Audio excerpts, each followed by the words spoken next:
Good evening, everybody. It is Thursday, December 7th, and welcome to episode 148 of Buds and Blue Jays. This is your place for all things related to the Toronto Blue Jays. It is a snowy afternoon today, and I'm Jesse Burrell, joined by Riley McConnell. And today on our show, we have so much to get to, Riley. The winter meetings came, the winter meetings left, and yes, Shohei Otani is not a Blue Jay right now. However, he is also not a Dodger. So we've got a lot of buzz coming out, a lot of fallout coming from the winter meetings. We're going to touch on all that. Plus, Juan Soto went to the Yankees. We'll see what the Blue Jays fallout is on that. And we have so much more coming up in the episode. But first, Riley, how are you feeling on this fine winter day? Jesse, I personally am doing fantastic today. Love to hear that. I'm not letting the highs get too high. I'm not letting the lows get too low. With, there's a lot of buzz going around. Not a lot of triggers have actually been pulled from the Blue Jays side. We're in high hopes. Jesse, it actually was a pretty busy week for baseball, and we have not had anything happen since, we got to witness baseball. Jesse, let's not, let's skip the pleasantries and just get right into it, because we're both, I'm trying not to lose my mind about it. You're big on this. Jesse, where the hell is Shohei Otani going to go? Is it with our Toronto Blue Jays, or is it the LA Dodgers? We hope, man. This is the thing, Jesse, is I am less invested than most people because I don't want to be heartbroken. We just watched our ball team not win a playoff game 2 seasons straight in the new wild card series and whatever. Kind of the same team, kind of different outfield in year 2, whatever you want to call it. Same kind of core players. So very good young core. We had some good pitching this year. Shohei, of course, is not pitching next year due to injury. Like, he seems like a pretty good fit on all accounts to play on this ball club. And it's not a rental piece, Jesse. We're talking biggest deal in pro sports history, perhaps. Shohei Otani is, in my opinion, and a lot of people's opinion, the best athlete in their sport. And I mean, he's going to get paid. He's going to get his term. He's going to be an everyday player, whether he's at DH or whatever. But, like, man, it is so tough for me to imagine a world where he chooses Toronto over the Los Angeles market. I know we talked about this before the show. Like, I personally trying to wrap my head around it and try to decipher. Like, I want him to come to Toronto. Don't get me wrong.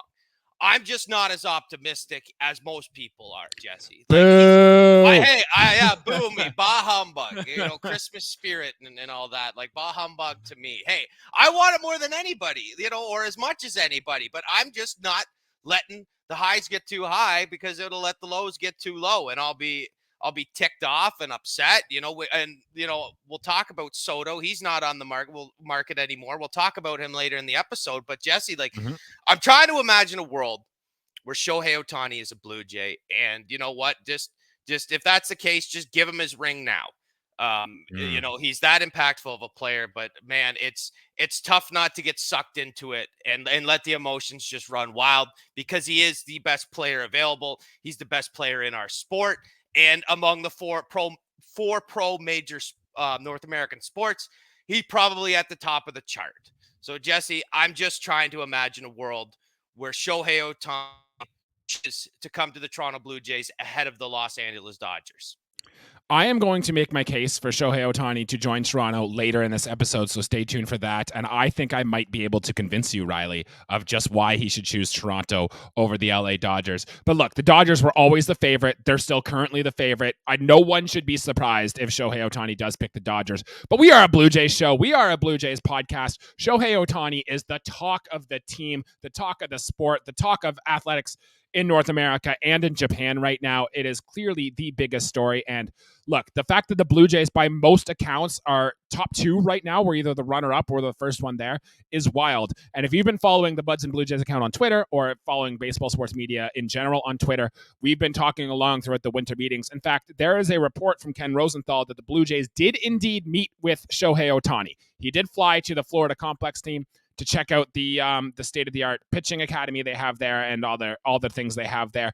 It has been confirmed that Shohei Otani did visit with the team, and he said, quote, "I have a good feeling about Toronto." Whatever that means, there are more rumors, there are more quotes than you can shake a stick at, but all this stuff has gone on. What it feels like to me where we stand right now, Riley, is that Shohei Otani is on The Bachelor, And we are just hoping he chooses to give us the rose here instead of the guys in LA. So that's kind of where we stand, with something probably happening within the next few days or so. What a pansy reference to use with the Yeah. Rose, The Bachelor. You can stick to them. I prefer Survivor. Never seen The More, Bachelor for what it's well, worth, but fair I know they enough. give out Fair roses. enough. I do not think I have either. Listen, Jesse, there's pros and cons wherever you look at. It's not like he's going to spin a wheel and let him decide, but it does feel like a reality TV show at this point. And like, depending on who you follow on Twitter, who you believe, because there's some, are the diverse as the baseball community is on social media, you're like, it's hard to get a read. You basically have to choose who you think is the most reliable source and kind of go off that. If you don't, you're going to be reading a whole bunch of garbage, and it's going to get your brain all in a tizzy. But I personally would love to have Shohei here. His fit is immaculate and perfect for this team. Again, it's more what I think, being a Blue Jays fan and having our track record. It feels like a too good to be true type scenario, Jesse. I think the karma, like, I think we should have good karma. I believe that as a fan base and as an organization, I feel like we should have good karma that should lead Shohei to signing with us. But Jesse, it's a business more than it is a sport nowadays with the owners and everything like that. And that's what sucks about it. It's going to come down to, money and other things. I hope Shohei sees a lot in the city of Toronto and the team of the Toronto Blue Jays, and does decide to sign with us, because not only would it be the biggest deal the Blue Jays have ever made, I'm assuming it's going to be the biggest deal in MLB history up to this point. Probably all four sports, probably bigger than any hockey, basketball, or football deal as well, I'd say. Well, for sure, hockey, football quarterbacks get paid a lot of money, but Shohei is the quarterback, is the wide receiver, is the defense. He is a complete package ball player. You can make the argument, too, that all the money you'd put in to give Shohei Otani, he's going to make back for you in terms of endorsements. Like, if we sign Shohei Otani, Rogers could sell a media package to Japan to get all their games up there. Like, you can just imagine how much Otani jerseys and merch and fanfare he's going to receive. Like, I bet this almost comes out as a positive business decision for the Rogers to do so. In fact, speaking of business, if we're going to get on the business side of this, it was just announced literally this afternoon that Rogers is ending their 12-year run as like being the sponsor of the NHL and having all the NHL games. So that frees up a ton of money for Rogers and for Sportsnet. And I'm not putting two and two together here, but if you need $600 million to throw at Shohei Otani, well, all of a sudden, that has now come available for the Blue Jays. So just keep that in mind as we get further in the process here. That does seem to line up really well, Jesse. Mm-hmm. And I hope that is the intention. I hope that Rogers, I get it. They're a big corporation and everything like that. If they decided to go all in for baseball, they could. I just don't believe that they will. Like, with a ton of players, Shohei it's still a possible, it's still a feasible thing. It's somewhere in the budget. If they wanted to, they will make it happen if they want. And we've already been in talks, Jesse. It's kind of up to Otani at this point on which direction he wants to go, whether that stays out west or comes up north of the border to Toronto. All right, we will see, Riley. 2 questions for you. First one, give me us on a scale of 1 to 10 what your confidence level is that Shohei Otani will be a Blue Jay, and give me a date prediction on when he signs, whether it's with us, the Dodgers, or some other team. Geez, well, that's a tough one. You're putting me on the spot with that. I think I said 2 out of 10 last time for how confident I was. I'm going to bump that up because it seems like a 2-horse race at this point. I will say 4 out of 10. Okay, still giving the Dodgers the edge, though, eh? It's until anything happens. And yes, that's the pessimist in me. And I believe that we will probably get a decision on Sunday is what I'm thinking. I can't do the math correctly. Sunday. So the 11th, the December 11th, Sunday, December 11th, at 4:11 p.m. Eastern time, Shohei Otani signs with the Los Angeles Dodgers or the Toronto Blue Jays. Hey, man, like what am I supposed to say? I get that we're a Blue Jays podcast. I love the Blue Jays. It's the only team I would cheer for. And if you combined all the North American professional sports teams against the one Toronto Blue Jays, I love the Blue Jays more than every other team in pro sports combined. Like, it's the only way to go. I love watching hockey. I don't have a favorite team anymore. Could care less about football and basketball, truthfully. Like, it's the Toronto Blue Jays. I just maybe I'm not seeing the whole picture. I would love it more than anything. Like, we're so much better if we had Shohei Otani.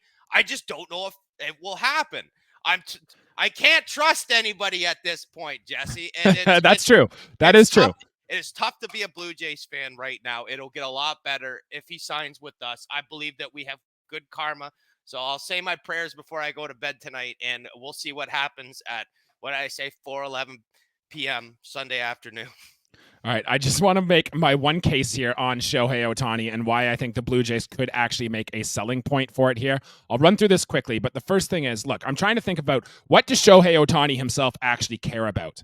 And all reports you get from Shohei Otani is that he admires his health. He takes his being able to perform at his physically the best. That is number one priority for Shohei Otani. So I think the Blue Jays, when they took him to their complex in Florida, and they can see all the rest, the recovery, the doctors they can get, the protein he can get, the food he can get, the way they can really care about his body, I think Shohei Otani really speaks to that. And I think the Blue Jays built this massive facility in order to prove some stuff like that. So I think Shohei Otani saw that, and it could have sparked his interest a little bit, if you will, and see like, oh, wow, these Blue Jays are actually very serious about making me be the best person I can be. And look, going on top of that too, like, we've known his full free agency case has been mirrored in privacy. And we've also talked about, like, look, if there was a leak spread out that Shohei Otani and his agents might hold that against the team. Well, if you value privacy, I don't think you're going to... Okay, look, Shohei Otani is like world famous. He's going to get press wherever he goes, right? But I think it's more likely that he's going to live a private reserved lifestyle in Toronto than he will if he's downtown Los Angeles in Hollywood, for example. And look, on the city of Toronto, one of the most multicultural cities in the world, I think I saw a stat that over 53% of people born in Toronto or that live in Toronto were born outside of Canada. And look, and two more cases, I suppose. If it's about building a legacy, the Dodgers are already such a rich franchise. They have like your Clayton Kershaws, your Sandy Koufax, your whole bunch of people when you go back to the list of the Dodgers. And yes, the Blue Jays have won 2 World Series. We have the Joe Cardos, Roberto Alomars, Roy Halladay's, Jose Bautistas, and all that. But we don't have like that absolute legend. And Shohei Otani could be that guy. And look, last point.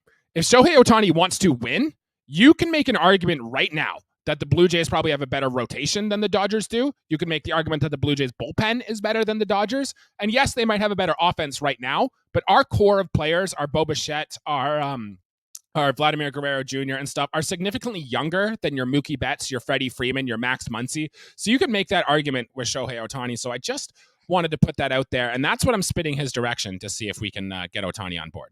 Well, I hope that Shohei himself is a subscriber of Buds and Blue Jays. Those are all very Me too. excellent. Hey, Jesse, yes.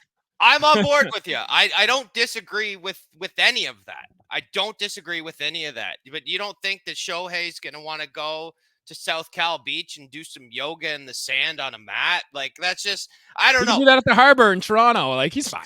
Sure. Yeah. Jesse, I'm not letting my hopes get too high. I would really love to see him as a Toronto Blue Jay. It would make us so much better. And yes, he would be able to carve out an insane legacy with us. Well, the pressure for getting Shohei Otani on this team is because one of the Blue Jays' top targets, I suppose, is now officially off the board, as the New York Yankees, our rivals, have made a big trade last night. They have sent Juan Soto and Trent Grisham have gone to New York, and the Padres will receive pitchers Michael King, Drew Thorpe, Randy Vasquez, Johnny Brito, and catcher Kyle Higashioka in return. This news broke late last night. A lot of us thought that the Padres were going to wait until Shohei Otani signs to try to ship Juan Soto to whoever loses out on that sweepstakes. But it turns out the Yankees gave him an offer they couldn't refuse. And I don't know, but I'll let you go first here, Riley. What are your first thoughts after seeing Juan Soto no longer a Blue Jay? In fact, he went to New York instead. Give me your thoughts on that trade that happened there. This is worst case scenario. I It believe this is really is, worst isn't case. it? It is worst case scenario because not only is he going to be there next year, I can see an extension in Juan Soto's future. I New can York really has the money to do it. New Yep. York has the money to do it, and I believe that they will. You're talking about, a player that fits into a ballpark too. I mean, he doesn't have a lot of places to patrol defensively, it being a smaller kind of outfield and field. Juan Soto, not a great defensive outfielder, but then you look at the other side of the ball, the more impactful place is like he has a chance to do some damage offensively. And I mean, has a chance to do something like a 40 home run season and 100 walks, drive in a ton of runs. Like the Yankees got a lot better by making this trade. The Yankees, I will always say that the AL East will be the most competitive division in baseball. Look at Hmm. what the Baltimore Orioles did last year. Look at what Yep. Tampa did early in the year Hmm. and still made the postseason after kind of really losing a lot of key guys as the season went on. They still trekked on and made it into the postseason. And then there's us. Boston might be in worse shape, but the Yankees, you put them in the list with the three teams I just named, us in Tampa and the Orioles. I mean, it's going to be another dogfight no matter what next year. It always is. The Yankees made themselves a lot better. We're going to see the Yankees a lot, and Juan Soto is a player that can really do some damage. Is he going to be the new J killer? I mean, we don't know. I certainly hope not. Hopefully, we'll be able to neutralize him. And again, that's why he will probably get walked so much. I believe that he's going to use the short right field to his advantage to some extent. I know he's a good all fields hitter, Jesse, but I mean, he can get a hold of a baseball and a couple tweaks to his swing. And we're looking at MVP type numbers with Juan Soto. Look, the Yankees just got a Hall of Fame caliber player, right? And is probably going to be there for a long time. I really do hope that it is just a 1 year thing. Maybe his season goes miserable. Maybe he hates New York. I don't know. And I really do hope he leaves in free agency. I will say, Riley, I am happy to see Michael King go. If you remember down the stretch last year, I think he had a 13 strikeout start against us late in the year. I think he battled with Kevin Gausman, actually. And I think the Jays might have won that game 1-0. I don't remember, but I remember it was a big battle. They played him again in Toronto. He pitched well then too. He was really good down the last 8 starts for the Yankees, so I'm glad to see him gone. The Yankees are trading away all their pitching prospects, right? And so there is a chance he leaves after one, and then this does look very well for the Toronto Blue Jays. But look, Fangraphs right now has their projected best teams as things stand currently today on Thursday, December the 7th, on where these best teams are. They have the Rays as the third best team in baseball, the Yankees fourth, the Blue Jays fifth. So all three of us are right there. The Orioles as 10th, and even the Red Sox at 15th. So they think the whole AL East division is going to be in the top half of baseball. It is going to be a dogfight, and we'll get into season preview stuff as we get closer to the start of the season. But like, this AL East is not going to be a break again this year, and that's why I think it makes it so much more important that the Blue Jays don't miss on a guy like Shohei Otani. Like, if we get through the offseason and our main pieces were Jock Peterson and Jorge Soler and maybe Rhys Hoskins, like, yeah, that'll be good. That'll make the team better. But this AL East is going to be so good. We almost need to maximize our upside, and I think that just makes it more. It much needed more now that the Yankees have acquired Juan Soto. Those three players are very good addition type players. And if I could have one player or three players and then find other, sort of lesser players to fill in the roster, like Shohei is the available option to put us ahead of the division. He's the only available option. I mean, it would be if Rhys Hoskins and Jock Peterson are hitting, fourth and fifth in your lineup, and they still put up pretty good numbers. Like that's fine and dandy. But I still think that the impact Shohei will have. And we talk about this 2 year window, Jesse. Our window does in fact get bigger when you have Shohei Otani on your ball club. Yes, it does. Yep. And I mean, yeah, the likelihood of making the postseason, let's say in 2027, maybe, or 2028, maybe that doesn't look as broad right now, but transactions happen all the time. I mean, don't count us out in the longevity of things. Moves can be made, players can develop. Maybe a blue chip guy turns out, and that's great. And then you have the Davis Schneiders, come through for you 20 plus rounds deep into the draft, and you get a good player like that. It just sucks Juan Soto was a guy I was, really, really kind of counting on. I think that at the end of the day, the Yankees put a deal. If you want to say that it's a deal that you can't refuse, I personally think, it was fairly even. Juan Mm-hmm. Soto is a generational type talent. And at the end of the day, that's what the Yankees got. The Padres acquired him as well, of course, from the Nationals. Like a player like that doesn't get dealt too often. This guy has been traded twice now in his MLB career, and I think that's crazy. Yeah, Because all I before the feel age of like 25 too. if you get a player like this, you have to hold on to him. And he's not even a free agent, which is the crazy thing. Like he is in like next year he hits the market. Like whatever. But he's been dealt twice now before he hits free agency, and it's Juan Soto. I think that's Mm-hmm. bonkers. No matter who you gave away, like you know, depending on like if you're not giving away the top prospects and all your like good starters already, like the Yankees won this trade because they got Juan Soto. At the end of the day, they made their MLB ball club a hell of a lot better. Yep, it'll be interesting. I still think the Yankees are Aaron Judge, Garrett Cole, Juan Soto, and a bunch of scraps. So we will see how it goes from there, and it'll be good to battle with them going into next season. Riley, we do have a bunch of other Blue Jays rumors. These things are minor. These things might not come out of anything, but I'm going to read them off to you and just real quick, give me just a quick take, or if you have interest in doing this, or you think this is garbage, the Blue Jays should not do this, or even like how are you feeling about this, or anything like that. Got it? Yep. First one, the Toronto Blue Jays have received interest in their young rookie phenom, Davis Schneider. I guess, how interested are you would be in moving Davis Schneider if it helped get the team better? I mean, if it makes the team better, his trade value might be as high as it's ever going to be. We don't know Good that for call. Yep. certain, but I mean, if the deal is right, certainly. But we're talking about a guy. If it's a play if it's a player that's older than Davis Schneider and has a bigger contract, it's got to be a big ball club type guy. And I know that Davis Schneider's playing well above his pedigree and maybe he's playing above his ceiling, and he's not necessarily going to, regress. But I mean, this could be as good as we ever see Davis Schneider, or he could play a hot start to the year and we could see an all-star in 2024 for Davis Schneider. That Mm-hmm. is certainly not out of the question right now. We don't know what we're going to get with Davis Schneider, and a lot of other teams, some teams might not even be batting an eye at him. And other teams could be salivating over a guy like that. So if the deal is right, Jesse, I'm all for it. We have a lot of guys who can play second base, if you haven't noticed. But the price has got to be right. The price has got to be right. We're going to have to fleece a team for this one.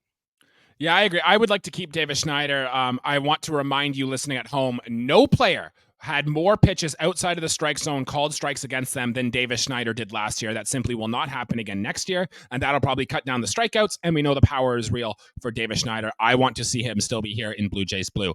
Next point, Alek Manoah's name has been mentioned in trade rumors. We knew the Padres were interested in Alek Manoah if we were going to trade for Juan Soto, but it does sound like Ross Atkins has kept saying constantly Alek Manoah is part of our plans, and it does sound like he is going to be in our starting rotation going into camp next year. So how do you feel about that, Riley? I mean, hey, I personally would have thought he would have been dealt. If that's the case, then I really hope that he's up to snuff because we're going to need him. It's all hands on deck. Blue Jays are one of 7 teams emerging as suitors for Yamamoto, the big Japanese pitcher. Look, I could see us maybe doing it if we do strike out on Shohei Otani, but he's going to sign a massive deal for quite an unknown. How are your feelings about Yamamoto if he became a Blue Jay? I am very much in my head about, wanting to get a good position player. And yes, he is a good young pitcher. We are paying, Kevin Gosman still for a few years. Bassett as well. Kikuchi's got another year that will be like this year we're paying him. I don't know if that's in the cards for us. Certainly we could find a number 5 starter somewhere. I'm never going to say that there's going to be pitching overkill. If you have, Yeah, you can never have too much if, pitching, right? if you can fit 5 aces in your rotation and still win games on the offensive side of the ball, you're doing something right. And in fact, the Braves of the 90s did that, but that's a whole other story. Well, they were good for a long time. Yeah. I don't know how many. That's a trivial thing. If you comment down below and tell me how many NL East divisions the Atlanta Braves won in a row. It's a crazy number. Anyways, getting off topic, I don't know if it's in the cards for us, and especially if we do and end up acquiring Shohei Otani. I really think it's very doubtful after that. Again, it's a kind of a one or the other thing. And there are 6 other suitors, Jesse. That's a tough one. Yeah, I say let's get him. Let's sign Shohei Otani. Let's sign Shota Imagaga or whatever, and let's have just Japanese national team as our starting rotation. We'll be big in Japan, as the kids will say. These next few I'm going to lump all together here. Some of them we've talked about on previous episodes, but the Blue Jays are showing interest in Michael A. Taylor, the good defensive player out of Minnesota. The Blue Jays and Mariners are showing interest in Isaac Paredes of Tampa, who Tampa has rumors they might be selling off some of their players. And then some guys we've mentioned before, Michael Brantley, Isaiah Kiner-Falefa, and Jock Peterson. The Blue Jays still seem to have interest in all of those. So to those 5 names, Riley, I guess, why don't you rank them? Rank those 5 in order that you think you'd want to see them in Blue Jays. Paredes is at the very top. I think that's I would agree with that. Yep. For what our needs are, Paredes, third baseman, good hitter. He's number 1 in my head too. I really like Jock Peterson. We talked about him last episode. Yep. Right. And as far as the other guys, I guess Brantley is kind of another good option as well. Of course, a lot less power than Jock, and I have short-term memory loss, so I can't remember the other 2 Isaiah Kiner-Falefa and Michael A. Taylor. Okay, perfect. I don't want either of those players really. I don't want Michael A. Taylor. I don't think we need another defensive whiz, and IKF is a very streaky type player, and I want a more consistent for sure thing in our lineup.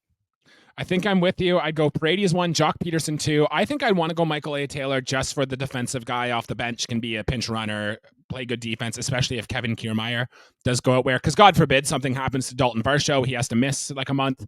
You could put him in there and you won't miss the defense as much. Then I'd go Brantley just because he's getting old. I don't know where the power is going to be. He probably has to DH a lot. I know we want to put Springer in the DH spot sometime going forward. And then I would also put Isaiah Kiner-Falefa last. But there's been a lot of buzz about Isaiah Kiner-Falefa in the Blue Jays, so don't be surprised if that one actually does end up happening here. And Riley, since we're on the theme of ranking guys, I've got a group here of 5 different sets of free agents, and I'm just going to put you 3 names, and they're all in the same kind of tier. And I want you to just rank the 3 names in the tier that you would rather see become Toronto Blue Jays. Got it?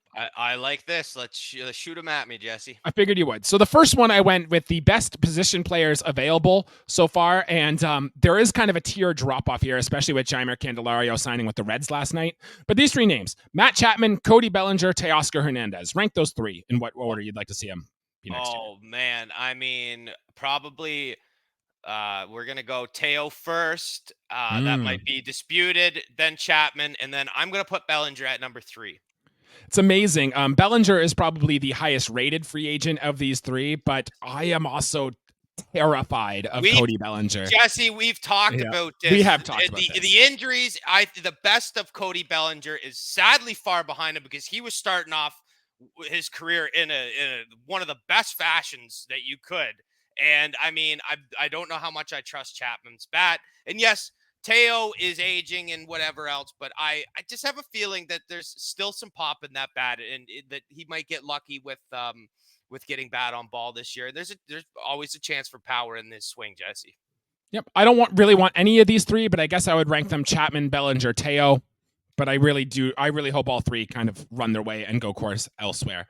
Next 3 here, I went starting pitching, Riley, and I tried to go with the top 3 starting pitchers on the board. Yamamoto, Blake Snell, and I guess the next best starting pitcher after Sonny Gray and Aaron Nola off the list is Jordan Montgomery. So Yamamoto, Snell, Montgomery. It's got to be Snell. I mean, yes, Cy Young award, right? I mean, Yamamoto, yes, it's got to be the Cy Young, and then Yamamoto, and then Jordan Montgomery would be third on that list. That list specifically is you can argue 1 and 2, I suppose, but I think Jordan Montgomery is the number 3 guy on that list. Yep, I'll go Yamamoto first just because he is significantly younger, and I don't know about injury risk because we've never seen him play in the big leagues, but Yamamoto, Snell, Montgomery, but I would agree Montgomery is third there with a bullet.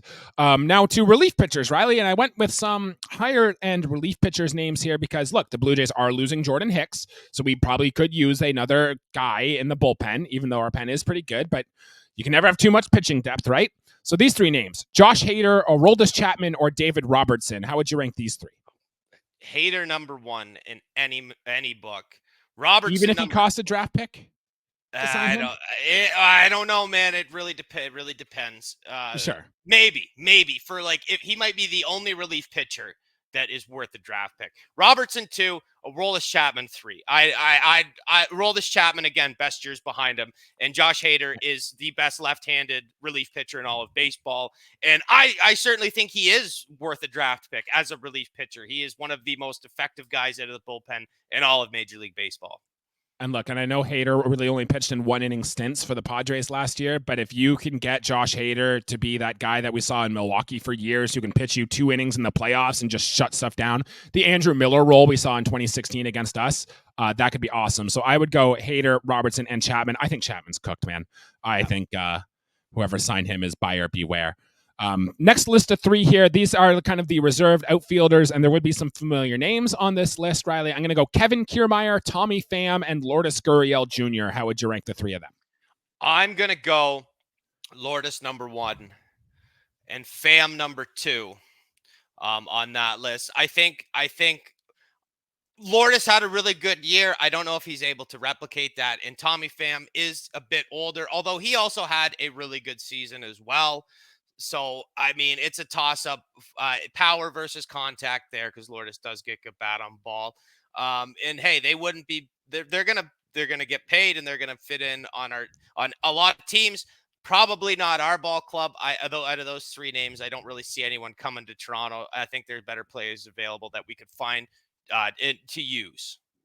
Yeah, I think so too. Maybe we can use like an Alan Roden or something, or maybe Addison Barger plays the outfield. Maybe we can find this spot on our roster from Buffalo and bring them up. So I'm not certain we sign either of these guys either. And this last group, Riley, this is like for a fourth, fifth, sixth starter type with a guy maybe you could put in the bullpen. But this is the area of starting pitcher I do think the Blue Jays are going to look at this free agency period. And their names are here: Sean Manaea, Frankie Montas, and Seth Lugo. How would you rank these three? This is a list I could absolutely get behind, Jesse. I think Seth Lugo. I'm gonna go Seth Lugo number one on this list. Sean Manaea number two, and Frankie Montas number three. Although, if the Blue Jays were to sign one of these arms, I think that would be a smart move. Of course, I think so too. And I will take a Seth Lugo. I think Seth Lugo will get probably overpaid. Think he had a good year with the Padres, and this is a guy who went from the bullpen to a starting pitcher, so new role there.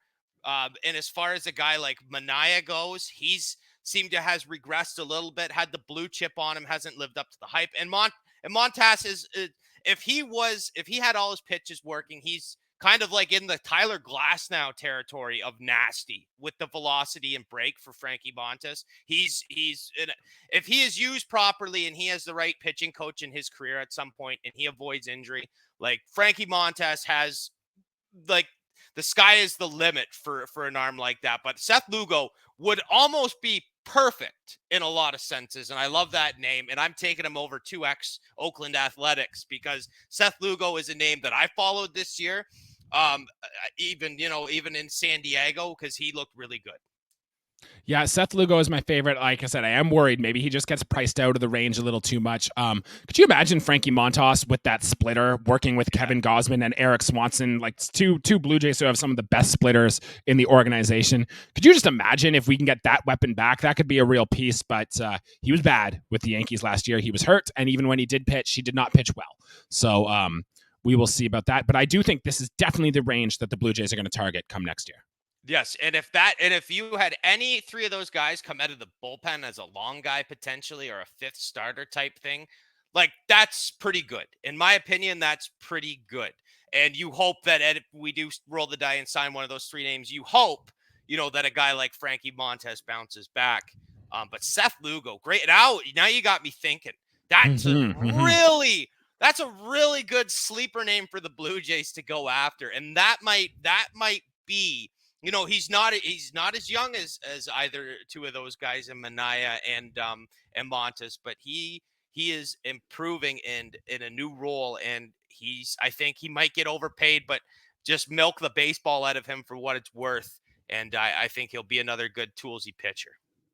All right, Riley, we're going to move on to something else here now, and we're going to get a little wild here in the second half of the episode. We're going to get speculative. We're going to have some fun, I think, here. And I'm going to share with you, if you're watching on YouTube, you'll be able to see this. But what this is a picture of Ross Atkins that was taken at the winter meetings out in Nashville. And he is clearly just standing there. He is talking on the phone. Now, we have no idea who he was talking with, what he was talking to, but I think we can have some fun here, Riley. Let's try to imagine, get our thinking caps on. Who is Ross Atkins talking to in this photo right now? It's like, let me. I think we lost you a bit there. Oh, there you are. I'm right here. Oh, maybe because I put my cell phone in my face. No, I said, hey, is this Domino's? Yeah, I'll take an extra large pepperoni. Like this could be a lot of things. This kind of looks like this is, you know what this is? Let's take away from the baseball side. I've seen this before. He's definitely talking to his spouse, and they are not happy. That is the look with the back turn like that. He has been pacing back and forth, and it sounds like, yes, I know, dear. Yes, dear. All right, I'll make sure. Okay. Yes, dear. Yeah, that's someone, that is a man, the way his shoulders are positioned. If it is baseball, the likelihood that he's actually talking to, Shohei Otani's agent or someone of like great significance is probably not very high.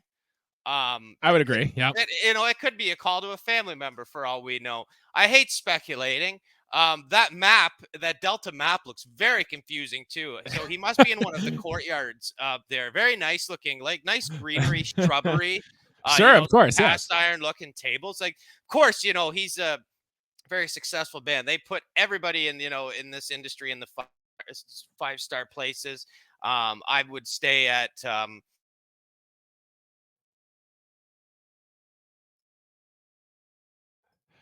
where would you stay, Riley?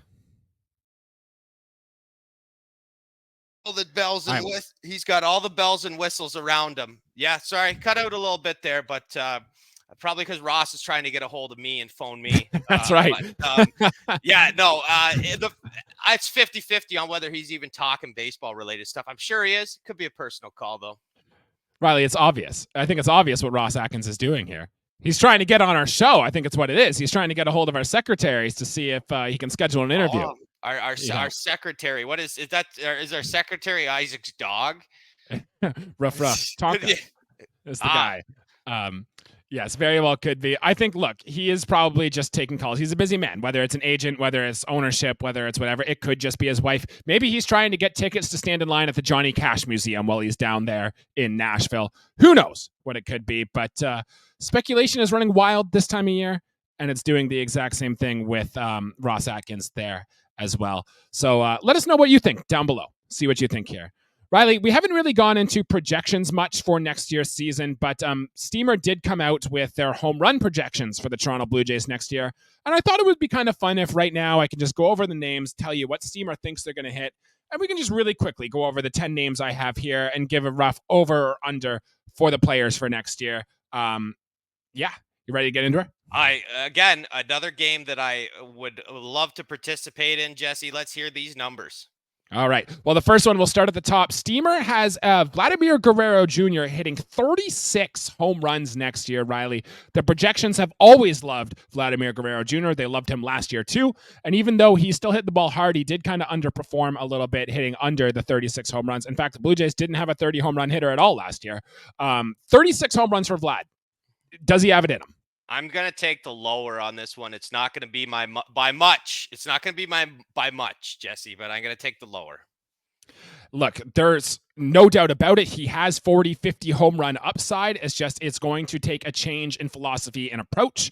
He's going to have to try to pull the fly ball, hit it into the air to his pull side more. If he does that, then I think getting 36 is very reasonable, but I think I'm with you. I'm going to take the under of 36 as well, but I would bet he gets more than 30 this year. Yeah, it's right around that mark, but I mean, still, I got to see a little more changes, and hopefully he does prove us wrong, but definitely some changes in his swing are necessary to be that 40 home run hitter again, or 36 even. The next player they have on our team currently is George Springer, who they have projected for 27 home runs next next year. Look, George Springer went 2020 last year, but he only had 21 home runs, and some of the stuff seems to be on a decline for George Springer. Do you think he's got 27 home runs in him? I do not. I do not think George Springer has 27 home runs in him. I do not think he has a 2020 season left in the tank. That in the stolen base department, although I do think he could hit in the low 20s for home runs. That number seems really high for me, almost. I'm It surprised does, that yeah. projection is there for George Springer. I'm going to take the lower, and I'm sure, again, I mean, I'm not trying to hate on our own ball club here, but I'm sure I'm not the only one that thinks that he's not going to hit 27 home runs. Riley, George Springer hasn't hit 27 home runs since 2019 when he hit 39 for the Astros. And that's it's been a while. He had another year in Houston, all 3 years in Toronto. He has yet to hit that mark. I will take the under as well, and I'd probably lock that in, to be honest. The next one, Riley, Bo Bichette. He's never really been a super big power guy. He's more been an all fields approach, but 25 home runs is the number for Bo Bichette. Where are we going on this guy? Give me the higher on Bo Bichette's home runs. I mean, it'll cut into his doubles a little bit, I think, but this guy's an extra base hit machine. Maybe this is a year. I think 28, 29 home runs. I'm going the above on 25 for sure with Bo. Yeah, 20 last year, but remember, he did spend some times on the IL, only got into 135 games last year. If he plays 159, which he did the last 2 years, he went from 24 and 29. I do think this is right in the right range for Bo Bichette, and I'll take the over too. Someone's going to have a big little power outbreak, and let's give it to him. Next name on this list, Riley, Dalton Varsho, who the Steamer projections are coming at, and they do think there's going to be a nice home run surge here. They've got the line at 25 as well for Dalton Varsho. I think a bounce back season is coming for Dalton Varsho. We know he does have the power in his game. What do you think we're going to get from Varsho? I'm going to do this. We're going to do this projection a year from now again. And I'm going to take the over on probably what he hits. I'm going to take this year going into 2024. I'm going to take the under on his home runs because I still think his average won't be high enough that he's going to get that many home runs. I think there's going to be a correlation. His average goes up by 10 points, and the home runs go up by 5. So I'm going to take the lower on it for Dalton Varsho's year 2 as a Toronto Blue Jay, and say his bounce back year will actually be in year 3, and we still get elite defense out of Dalton Varsho. 25 is a lot, but remember, in a down year last year, he did hit 20, and he hit 27 in his last year in Arizona. I do think second year in the American League, he's seen a lot of these pitchers now. I do think there's something coming for Dalton Varsho. I'm going to take the over, but I'm not going to take it with much confidence, as 25 is a big number for Dalton Varsho to hit. It would be a nice number for that. Would be what we kind of paid for the first year in the deal we made. We're still trying to. There's still time to say that we didn't lose this trade because as of right now, Arizona clearly won this trade. Still time for Dalton Varsho to redeem himself. Yep. He's a young player. Book He's going isn't to be closed. here for. Book is not closed on this time with the Blue Jays, Jesse. All right, next one, Danny Jansen, our power hitting catcher. They have set at 22 home runs. We're big Danny Jansen fans on Buds and Blue Jays. I'm assuming I'm coming in at over on this one. What are you coming in at? I don't think it's over. Like, put Kirk on the bench. Let Danny Jansen play. Let Danny Jansen be a big league starting catcher. He's deserved it for so long, and he's had to platoon or play behind someone. It's crazy. He's the best backup catcher in all of baseball, and I think it's just like no contest. Give Danny Jansen the at-bats. He's going to put balls in the seats. He plays on a bad club as a starting catcher. He's hitting cleanup or fifth in your lineup. Danny Jansen, give him the at-bats. He'll give you the powered numbers. 20. I'm over 22. I've done this spiel. This is probably the 4th time I've been really passionate. But Danny Jansen is such an underrated player, man. And Kirk, I'll say it again, drives me insane. So yes, Danny Jansen over. He's going to get more playing time, please. Give him an extension too while we're at it. Let's lock him up. Let's have him here for a long time. 4-year, at least a 4-year extension. I agree. I'm with it. Speaking of catchers, we'll go down because we're on the topic. They have Alejandro Kirk down at 11 home runs, Riley. I think he only had 6 last year. So Alejandro Kirk. Less, Jesse. Less than. And it's because Jansen's getting more. And Kirk doesn't have the power. Could get a lot of, his batting average could be pretty high. I'm not disputing that. He has less extra base pop than Jansen for sure. He's going to Like he could end up in a high single digit number, and that's okay for his game because he's going to end up with a pretty good bat on ball and probably a good batting average to kind of coincide with that. But I'm going to say I'm going to take the under on 11 for sure. All right, and I'm going to put these next three together at the same time, so bear with me here. They have Davis Schneider at 14 home runs, Cavan Biggio at 11 home runs, and Orelvis Martinez has actually made this list. They have him at 10 home runs, so they are assuming he does come up, he plays big league times, and hits at least double-digit home runs. So those three, Davis Schneider 14, Cavan Biggio 11, Orelvis Martinez 10. Where are you taking on these ones? I hate to include Martinez because he hasn't had any time, so I'll just say if he does get his major league time and plays an appropriate amount of games, I'll take the over on Elvis Martinez. But for the two players the two players that I can actually account and say for, I'm going to take the over for Davis Schneider and the under for Cavan Biggio. And I think it comes down to playing time, and because you got to give some playing time to Davis Schneider over Biggio right now as it stands. Yeah, and look, the Blue Jays roster is going to look different. At least we hope it'll look different come opening day than it does right now. But this is just a good idea to get you thinking about what the projections are for these Toronto Blue Jays and whether or not they can achieve them going into next year. Yeah, I mean, the power, there's so much untapped power in this ball club. I mean, we can't take the over on everybody. Of course, you would like to. That's ideal. If we could have 8 guys in the lineup hit 25 home runs, that's perfect. But I mean, we had one guy hit over 25 home runs last year. So Jesse, it's a little bit of a spin cycle right now. Let's get some more power and let's hope that our big guns perform.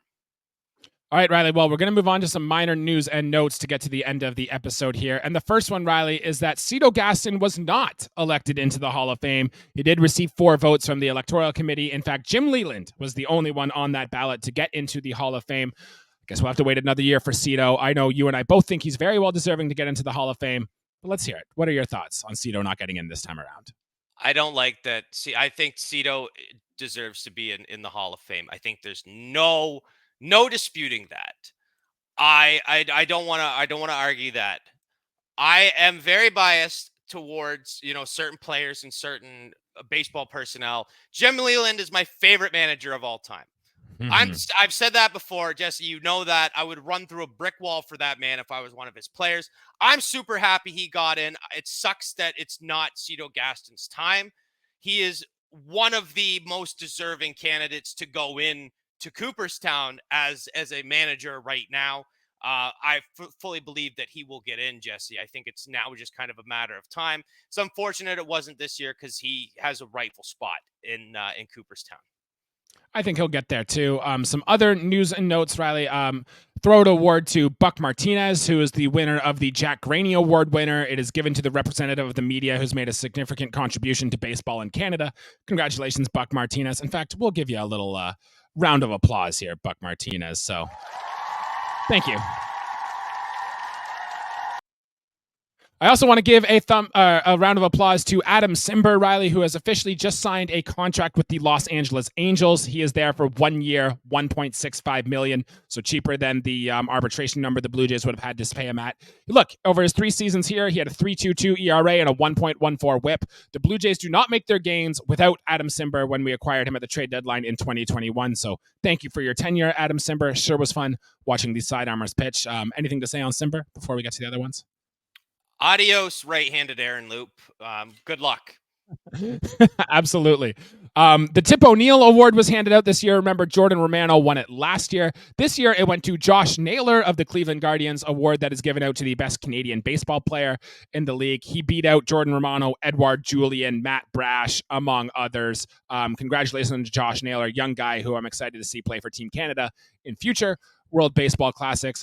And then the Rule 5 draft came and went, Riley, and the Blue Jays did not select anyone to their major league portion, and they did not have anyone from their minor league system selected to anyone else major league system. So CJ Van Eck, who pitched well in the Arizona Fall League, survived. He is still in the system.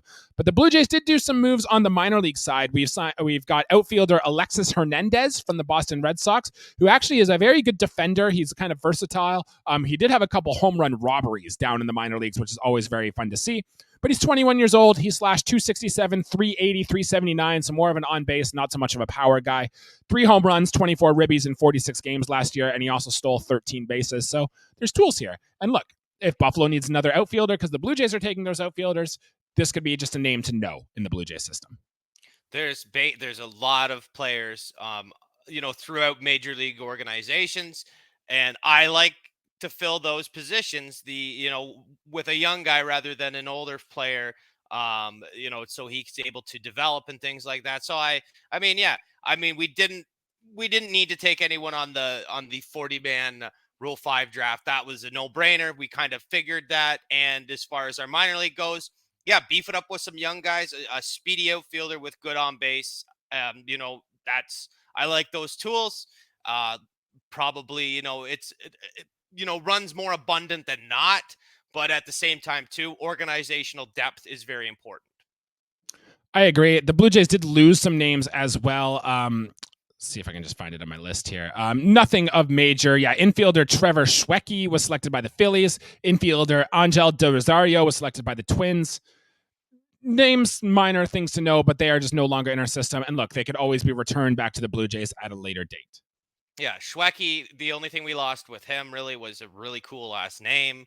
But I Yep. mean, we're just talking minor Baseball's league got a lot of guys. them. This is nothing to get up in arms about, at all. All right, Riley, I have nothing else to add. It might be a little bit of a shorter of an episode. Was there something you wanted to touch on here for the last 10 Yeah, minutes of the show? you didn't ask me what I thought about Josh Naylor. Oh, yeah. What'd you think about Josh Naylor? I think Chip O'Neill Award winner. I think he deserves it. I think Josh Naylor is a hell of a baseball player. I hope that him and his brother Bo, not end up as Jays killers, but I hope they both pave out good careers, play for the same team. I like that. I like family. I like close things like that. With one's a catcher, one's a first base / right fielder. Probably going to more first base in the future, but both pretty high ceilings, pretty high picks. And I think they're going to do all right. And him winning that award is kind of the first step in a long career. And yeah, I think I coined, probably Josh Naylor. Is just a kind of a psycho type ball player. Like I love that. Like so much passion and crazy, like unpredictable person type things. I'm not saying that he's a bad guy or anything. It's good to be crazy. Like I love that. Oh, yeah. I love that Oh, yeah. type of guy. He's a gritty guy. And he's tough as nails. His last name's Naylor. I mean, they're tough Canadian boys. I love it. Like they're fantastic, well deserved. Yes, too bad, so sad it didn't go to Jordan Romano. But at the same time, too, we're talking Canadians here, and it's good. I would want to see the best Canadian win an award. Yes, it's between other Canadians and this and that, but Josh Naylor, I've thought highly of him, since his days with San Diego. Way early on in his career, but he's got a long way to go, and I'm sure he'll carve out a pretty good MLB career. I've always loved rooting for Canadian baseball players, and I still will. I wanted Kingston, Ontario's Matt Brash, kind of near our neck of the woods here, Riley, but he led baseball in appearances last year, which, hey, not bad for a Canadian kid, and he had nasty strikeout stuff. Look, we're rooting for all Canadian baseball players, even Nick Pivetta. Even if you're on the enemy's team, we'll still root for you because you got the red and white in your blood. We will take that anytime. Riley, I don't have anything else to add here. It might be a little bit shorter of an episode here today, but that's okay because we are expecting Shohei Otani news to drop. And when it does, you can bet that you and I are going to be on here, whether it's in LA, whether it's in Toronto, whether he decides something crazy. What if he calls up the Nationals and decides to go there, we will talk about it. You can know that for sure. So be on your lookout. Make sure you subscribe to the channel. Turn those bells on so you can be one of the first one in here to know about the Otani news when and if it does happen. So Riley, anything else to add before we get out of here today? Nope. Time to go shovel the driveway, Jesse, as we are getting really our first snowfall of this winter. So on that note, the weather outside is very much not screaming baseball, but I mean, there's gonna be a lot of baseball stuff, man.